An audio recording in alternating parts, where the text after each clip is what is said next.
மதிப்புமிகு மூத்த உறுப்பினர் சிறந்த பேச்சாளர் பேசுறாரு. கொஞ்சம் கேட்டுங்க.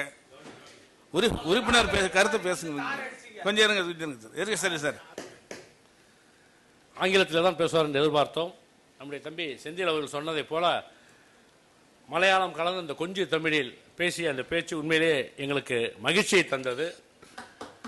நல்ல தமிழிலே படித்தார்.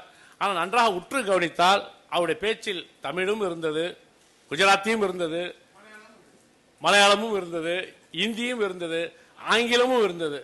சரி, மும்மொழி கொள்கைக்கு சொந்தக்காரர்கள் தானே, அப்படித்தான் இருப்பார்கள் என்று நாங்களும் விட்டுவிட்டோம்.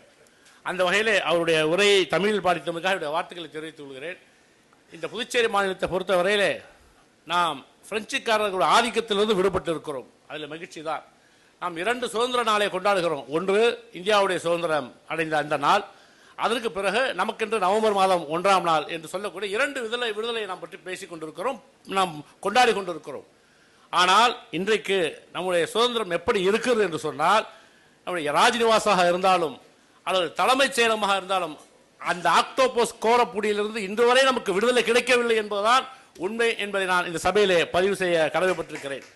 காரணம், 1963ஆம் ஆண்டு யூனியன் பிரதேச சட்டம் உருவாக்கப்பட்ட நாள் முதலாக இந்த மாநிலத்தில் ஆளுநருக்குத்தான் அதிகாரம் என்பது இலைமுறை காய்முறையாக இருந்த காலங்கள் உண்டு.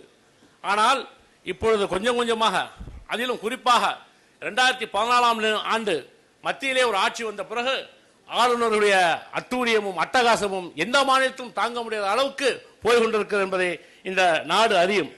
அந்த வகையில் பார்க்கிற போது நம்முடைய மாநிலத்தில் யாருக்கு அதிகாரம் என்ற பிரச்சனைகளாம் ஏற்பட்டு கடைசியில் நீதிமன்றம் வரையிலே சென்று நாம் கையை விரித்து காட்டிவிட்டோம், அதிகாரம் துணைநிலை ஆளுநருக்குத்தான், அட்மினிஸ்ட்ரேட்டருக்கு என்றுதான் என்று சொல்லிய வகையில் பார்க்கிற போது நமக்கு அதிகாரங்கள் குறைவுதான்.